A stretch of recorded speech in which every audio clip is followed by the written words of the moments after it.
Hey guys, and welcome to another Game Explained discussion. I'm your host, Derek Bittner, and I'm joined today by Chris Kerberfer-Niosi to discuss all the information that's come out about the Japanese Super Smash Bros. For 3DS demo. So let's get started. So Chris, Japan has this demo that seems to be a near final version of the game. At least it seems to be. Like, they have the complete playable list out there. It's way more expanded than the demo that we saw at E3 and that they carried over to PAX. There is just a lot of information here, and some intrepid fans have actually played the demo and noted a lot of the changes. So I thought we'd go over some of them, the ones that really stuck out to us, and basically give our thoughts. Yeah, we should give credit where credit is due. This came from an article on a site called Gamnesia, written by a guy named Colin McIsaac. Yes, who we have actually had on the show before, so it's nice to see him still covering all this Smash stuff. Okay, great, awesome. Yeah, well, thank you, Colin, for you, and I don't know if you had a crew of people all jotting down these notes and remembering stuff, but this is super cool. And apparently there was a new trailer that was shown at this event, and it showed off the Mii fighters in particular that were modeled after the J-pop band AKB48. So it's, we have some sort of crazy animation of all the Smash Brothers Nintendo characters fighting against a bunch of Japanese pop idol girls. It's pretty amazing. They have some cool outfits, and they all have the different weapons and things. They're neat. I believe people in America might know them as I think they performed one of the ending theme songs to Dragon Ball Kai, if I'm getting them correctly. But I think that also they might be exemplifying the bit about how the multi-man melee characters that you fight against are going to be the Mii fighters. So hey, maybe you can fight them in the game. Who knows? It would make sense. We do know that they pull from the existing Miis that you have on your system, so it's just a nice little touch. And I sort of compare it to how when the Miis were first revealed in the US during E3, they had Miis of Elijah Wood and Abraham Lincoln and that kind of thing. So it's just having more fun with the Miis in the Smash setting. So in particular, what we're going to cover from this information that's come out here is a bunch of new alternate colors, as well as some details, what we found to be interesting details about some of the updated moves that the characters have. So we're hearing about what a lot of these different colors have been. So do you want to start us off? Yeah, let's go ahead and start that off. We'll start off simply here, is that Lucario and Sonic both have mostly blue alternates, though Sonic himself does have a silver palette. It's not like every character is getting a major change to their outfits, like we've seen so far with specifically Link, who has who already got confirmed to have his Skyward Sword clothes from before he started his actual adventure. I gotta say, first of all, I guess we can imagine like Lucario will have some of the colors he had from Brawl, and Sonic, I'm sure, just has the different colored rings and things or whatever, which apparently Pac-Man also has just kind of different colored gloves and boots like Sonic, so he doesn't have like, and I gotta give them credit, because it's like I give them credit for not being like, you can play as Red Sonic and Purple Sonic and Green Sonic, like your fan character on your old Sprite forums you used to go to or whatever. Although the silver palette makes me laugh, because it's like, do you too want to grab people and scream "It's no use" at the top of your lungs? Now you can. I think we've all wanted to do that. I know I have. Oh yes. No, it's great to see a nice little nod there, and it's interesting that Pac-Man doesn't really, as far as we know, doesn't have any different looks to him, because he's had slight redesigns to his Pac-Man world look over the years, including his Ghostly Adventures, and it looks like they have no reference to Ghostly Adventures in this Pac-Man whatsoever. No, that's a shame, because my friend Erica Mendez voices Pac-Man in the game. So it would have been nice to have a voice pack of her in there, but I understand them sticking with the world design, so they got just the different colored boots and gloves. Maybe we'll have ghost colors or something. That could be cute. Yeah, that would be really cute. I guess moving on, we also have Zero Suit Samus, who of course has a lot of blues as well, but she also has a couple flashier different costumes like green, black, red, and gray. So it's it's cool. I mean, I don't think there's any specific reference with those because, as far as I know, the Zero Suit Samus has been pretty much just blue, other than the shorts and the tank top that we got with as one of her alternates. So maybe some of those green, black, and reds are referring to those colors. Probably makes it easier for them also in terms of, like, you remember in the previous games were like, okay, you're playing as orange Samus, and then you change to Zero Suit Samus and it's blue. So it's like, oh, how? Yeah. You know? So that probably makes it easier on them to just keep track of one color at once. Mm-hmm. Exactly. I guess moving on, we also have Black and Purple Yoshi, which, thanks to the Mario Kart 8 update, if you buy both DLC packs, we already know, like, you know, Yoshi has plenty of colors to choose from, so that's real no big deal. I am happy about the black Yoshi. I'm sad that there's no white Yoshi, because I always love playing as the black and white Yoshis in story. I'm happy they have some more of those mixed in there, aside from just the typical 6 that I think we've always had since the first one. Yeah, I think so. I didn't play Yoshi that much. I can't. It's been a while so I'm not exactly overly familiar with the colors, but black and white Yoshis were like the secret ones that you can unlock. So having the black one in there is kind of cool. Oh, nice. Moving on, we got Charizard, who can be purple of all things, yellow, red, and gray, which is actually a bit of a nod to his shiny form. So that's pretty cool. It's nice that they can take those Pokemon and, like, say, hey, here's their shinies that you can play as well. Makes me also wonder about if maybe, like, because the shiny color of Charizard, like the grayish black kind of color or whatever, is also the color that he gets for his skin when he shifts to his Mega form. So I wonder if, like, maybe no matter what version of I think actually, yeah, if I'm remembering correctly, when Giga Bowser activates for Bowser's Final Smash, I think, is it always the same color, or does he have different color schemes depending on which one you're playing as? I can't remember because I never played Bowser that much, and it's been a while. But for some reason, I think he just stayed the same color. Okay, so that will probably be the case for when you shift into Mega Charizard. And also, by the way, because I guess this person didn't mention, but I had seen around, Bowser has an old school like NES version of his color scheme where he looks kind of like the quote unquote King Koopa design from the Mario cartoon series. Nice. Yeah, so he's got like a very greenish sort of design. I'm sure he'll have his blue one back in there as well. I'm a big fan of that one. I think somebody said he might even have a pink one. I don't know if that one's true. Okay, that's a bit different. and I think he has a Meowser one, like an orange and reddish kind of one. Like nice. Meowser from 3D World. I don't know if that one's confirmed, but I think I heard that somewhere. That'd be really cool. Yeah. And then we also got Mega Man, of course, who can be yellow, it can be green and orange, just regular green, red and white, or just, whatever. He's basically taking his colors that he's had across the games and picking out some of the more popular ones. And I'm a Mega Man fan, but I can't list off like, oh, this and this color, that's this, that's this power. Yeah. Sadly, we don't have Ash with us today. I'm sure he'd be able to immediately pick out, oh, this power is from this game or whatever. I know that the green one, because they had like 4 of them at the demo that I played at Nintendo World. The green one is Leaf Shield for sure, which makes sense because that's one of his moves, of course. Yeah. And the white costume, I think it might be the Skull Shield, if I'm remembering correctly. And then white and red is the item number 1, 2, and 3 colors from Mega Man 2. It's just cool that they, especially with Mega Man, he has all these colors to choose from, and it just makes it really easy to just pick out, like, okay, what kind of colors do we want for these alts, and it just kind of works out. Although I guess no word yet on any kind of Proto Man costume. Yeah, I was about to say, I guess if people notice the other stuff that we're going to get to soon, that probably means that there aren't any alternate outfits in terms of like him looking like other Robot Masters or other characters or whatever. So it's like, well, I guess. Yeah, whatever. That's unfortunate, but maybe next time. Maybe. Then moving on, we have Marth, who all we know as far as the only one they really noticed for Marth is that, hey, he could be orange, which great. Yay, Creamsicle Marth, who can fight against Creamsicle Link. Exactly. Because I'm sure Link probably has that one in as well. And speaking of which, so this one is really cool. I'm sure people might already know about this one because it's just so out there.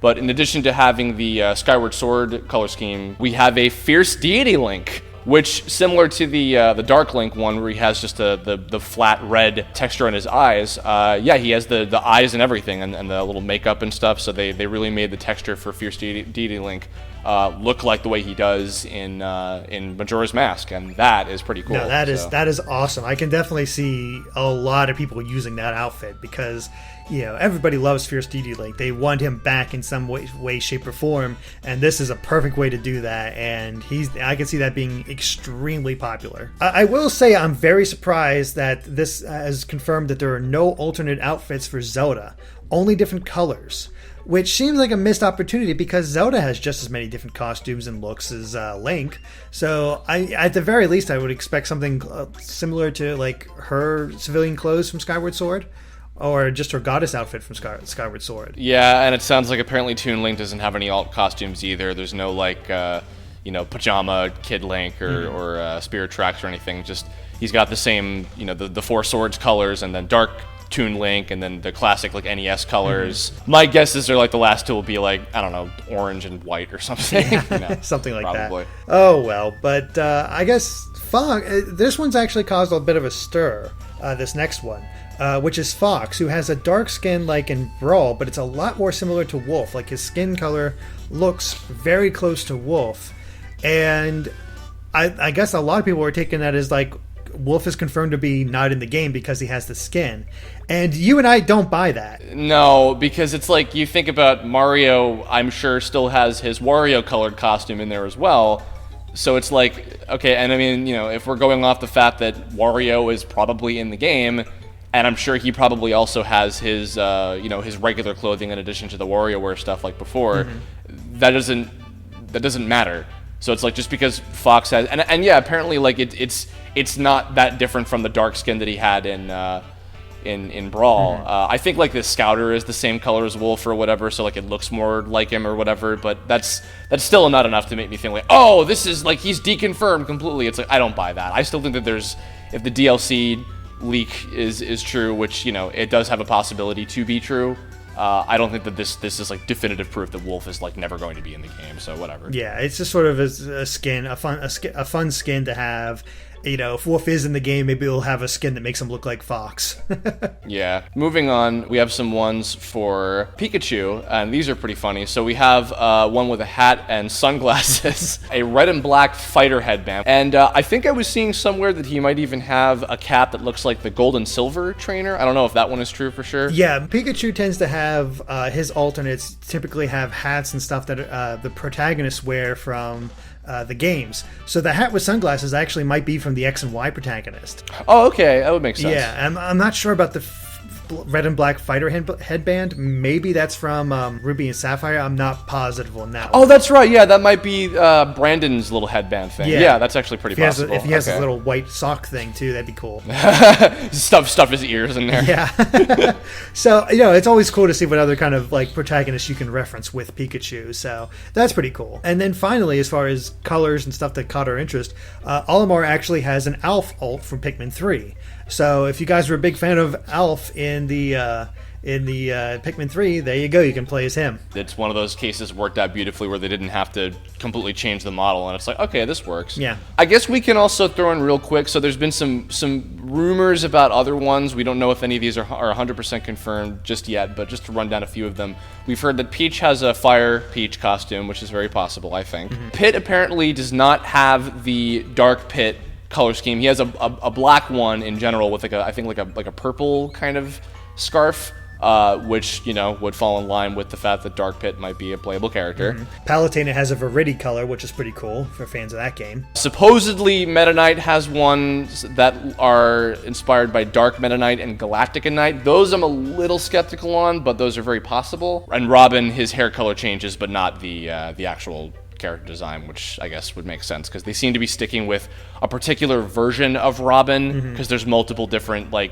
body types and things you can take with him in Awakening. So yeah, so that makes sense. And a lot of these are on the whole, I mean, there's always more that you'd like to see or have them try to do. But at a most basic level, I really like the selection we got here. So I guess next we can move on to some of the information these folks figured out about the characters' movesets. Yeah, first of all, one of the just interesting little change to Diddy Kong is that His down B now only throws one banana, and if you use it again, that previous banana immediately disappears. So you can't just spam the entire stage with tons of bananas to just trip up people. So that's, interesting little bit of balance. Although maybe the single banana, maybe has a little bit more of an effect, because it seemed like always one of those cases where it's like, okay, we'll make one of this character's moves into just the ability to use a certain item at all times, which is just the banana. So, yeah. Very interesting change is Captain Falcon's side B, which now works like a grab and doesn't do any strike damage at all, which makes it seem a lot more like a Ganondorf and his side B. Yeah, that's right. When he grabs you in Brawl, he just lifts you up and like crushes your skull or whatever. Yeah, and sends you straight down and that sort of thing. So okay, that's sort of interesting that they're Captain Falcon's becoming a little bit more like Ganondorf. It makes me wonder what Ganondorf's going to be like, because we saw that little bit of him in the one screen during the reveal, the overview trailer that Japan put up. So he's definitely in the game. It's just interesting to see. I'm curious, okay, how do they change up his side special for that sort of thing? In addition, Captain Falcon's up B goes straight up instead of it acting like an arc. So it seems like his side B and his up B are kind of the same sort of thing in terms of their effectiveness. They just have different directions. You're either going vertically or horizontally, entirely. Yeah, so there's no arc to it at all. And I guess moving on to Meta Knight, some examples of how he's been debuffed, I guess, is his up B, his recovery, is now an upward slash similar to Mars. It doesn't have the little curvy thing where you can now sort of glide him along the stage and have a really good recovery. Now he's a bit more limited as to what he could do, which I think is fair enough. I was expecting something like this to happen, since it seems like they took away the gliding, I believe. Mm-hmm. And I think the shuttle loop up B in Brawl would send him into gliding mode automatically. Maybe one of his customizable versions will be he'll do sort of a little loop motion still, but I guess if they've taken out the gliding, I figured that this was one that was going to change. Yeah, more than likely, and it makes sense. I mean, they had to do something because everybody talks about how Meta Knight was just broken in the first one. So it's obvious they've definitely, gone back to the drawing board with him and really figure out what the best way to make him work and be balanced is. So it's just nice to see that kind of thing. So Pit's new side B attack, the upper dash arm, apparently has a lot of lag if you miss with it, which I never did when I was playing him in Smash Run. But it has very strong KO power if you hit an opponent with a higher percentage. Now, I didn't get to test that out because I was just fighting enemies and things in the Smash Run mode. Mm-hmm. But I definitely believe that because, when I was trying it, not that the hi-ya, whatever the attack was in Brawl was, it was all right. But this one definitely, it feels very satisfying. It makes sense for it to punish you a little bit if it misses, but it's a very effective and really satisfying attack when you hit him with the upper dash arm. So no, I greatly prefer the upper dash arm to his previous one because, it was more just annoying bits of slow amount of increased damage, and it never really did anything for me. It was nice that it had a bit of a reflective ability, but still, it just was a whole lot of nothing, and it's great to see that Pit actually does have an ability to really KO somebody now. Very interesting to see also with Zelda's new down special that spawns the armor. It apparently goes about a character's length ahead of her, but if you use it, if it's right next to you, if an opponent's right next to you, it'll actually miss them. It'll actually dash past them, not doing any damage, and then strike ahead of it. So you got to actually pay attention to your spacing when using that move. It's an interesting way of using that. It actually kind of reminds me of more traditional fighting games where you have to think about the spatial difference between yourself and your opponent to make sure that you're hitting them in the right way. I like it. I remember when I first saw that first screenshot of it when Zelda was revealed, I figured it was going to be something kind of like this, and I think it's neat. I don't know how effective or satisfying it is because I haven't tried Zelda yet. Yeah, me neither. It really looks cool. Moving on to Peach, her side B is now much faster, while her down B, which pulls up the turnips, is a lot slower. And apparently her up aerial attack has a rainbow effect to it, which, yay. That's neat. Yeah, they seem to be outfitting her more with kind of girly, cutesy looking powers, like when they changed her hip bump attack with the sort of heart effects instead of the explosion. Yeah. Peach has been kind of all over the map with her effectiveness since Melee. I like her. I'm hoping that she's fun to play as in this one. I like her a lot. Yeah, I do too. Peach has always been a lot of fun to play as. Pac-Man next. So Pac-Man apparently, and I'm kind of interested in this because maybe he's kind of like the antithesis to Sonic a little bit. Pac-Man is very slow, I don't know how slow, but he's noticeably slow according to the person who is writing this. A lot of his neutral attacks and aerial attacks are punches and kicks.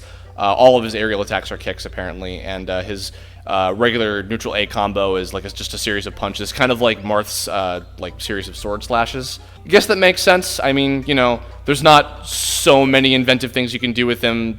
That would be, physical attacks, I guess, so it makes sense. I guess I'm not incredibly surprised that he's not very fast, because I would imagine, I talked once before about how, like, Mega Man and some of the characters move and control the way that they do in the games that they come from. Pac-Man's movement in the games that he come from is relatively slow, so I could imagine him, like, moving along kind of like the way that, like, the speed that he would in, like, like in the actual game he's playing in.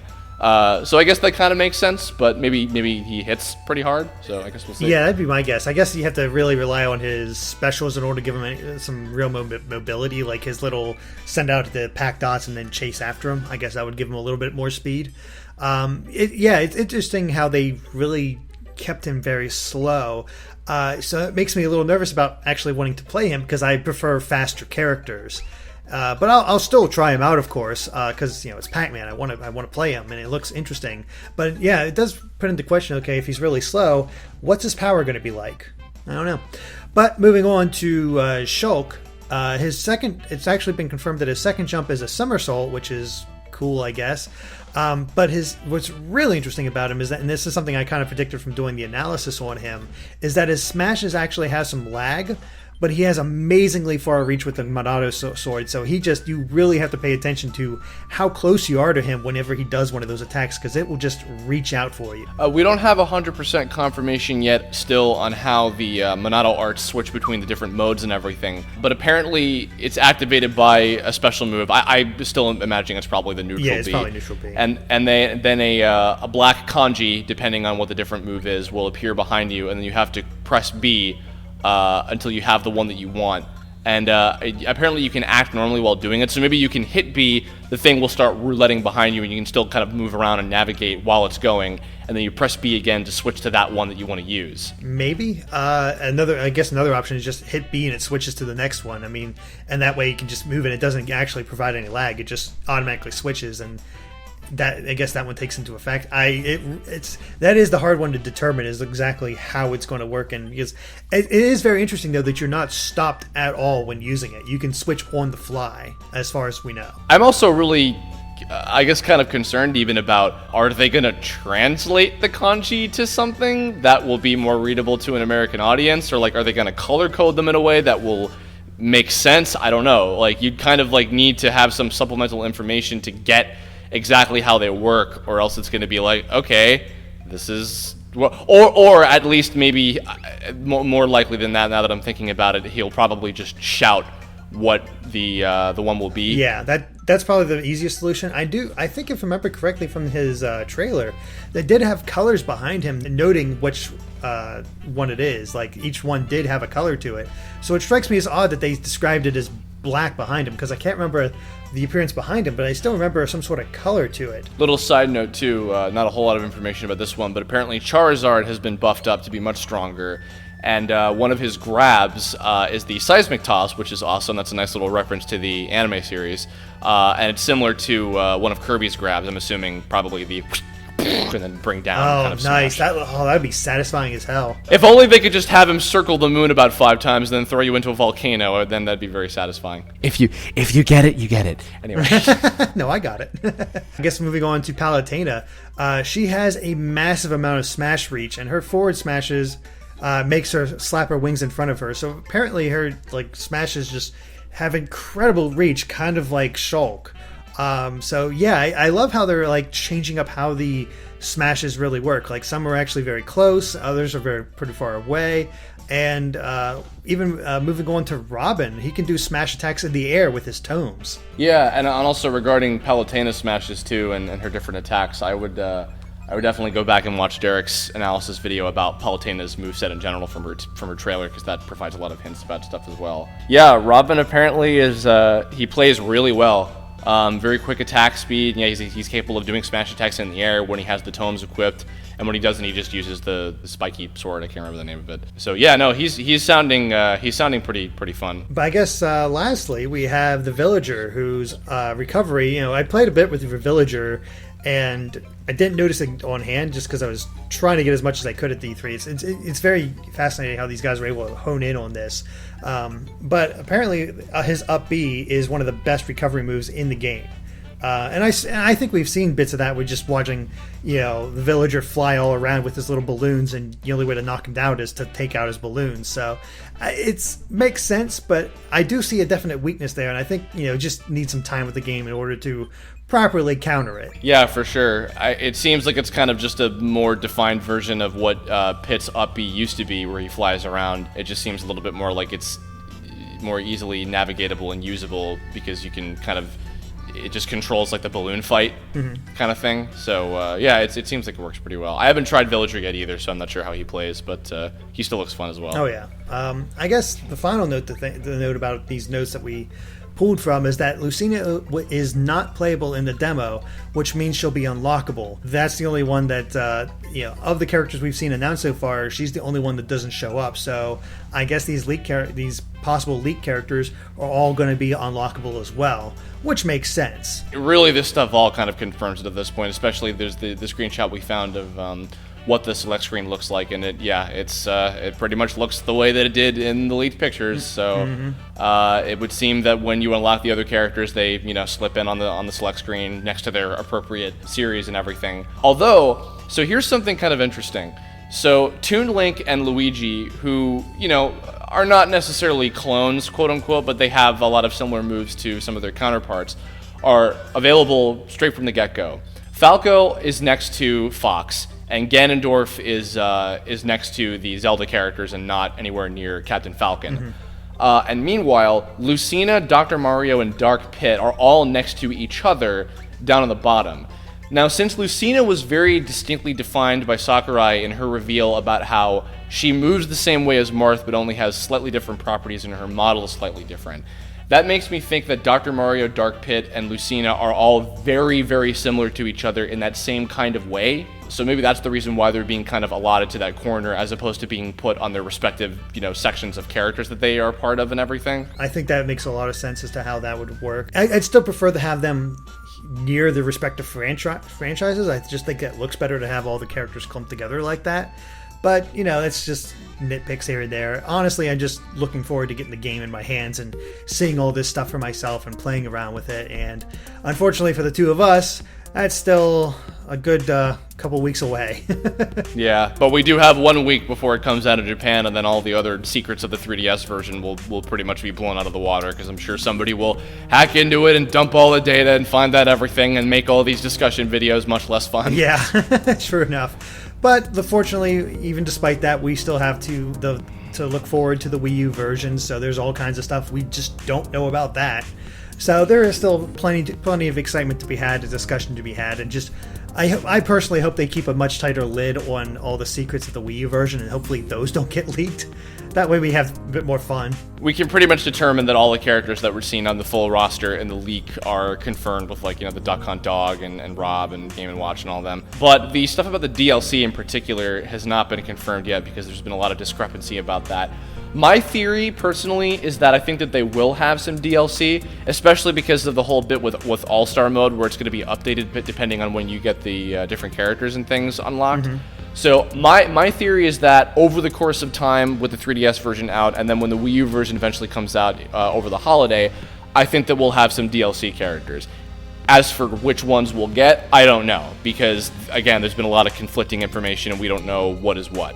But I think that we will definitely have even more to be excited about, because it seems like they're really planning their stuff ahead and really making this as exciting as possible over the course of a long period of time with the release of the two games on the two different systems. Yeah, so I get the feeling as well. And if there's anything to go off of with the Mario Kart 8 strategy of DLC, we might see a similar kind of schedule for that sort of thing. In like 6 months' time, we'll get a DLC pack and another DLC pack a year from that point its release. So I'm really hoping they continue that sort of idea with DLC packs and really make some worthwhile and interesting. But for now, I think this has been a very interesting week. I cannot wait to get my hands on it. So, all right, guys, I think that about covers it for a discussion of Smash Brothers. So thank you guys for watching. And if you like this video, be sure to like us on Facebook and Twitter at GameXplain. And of course, stay tuned to GameXplain for more on Smash and other things gaming too. Until next time, guys, bye. Bye.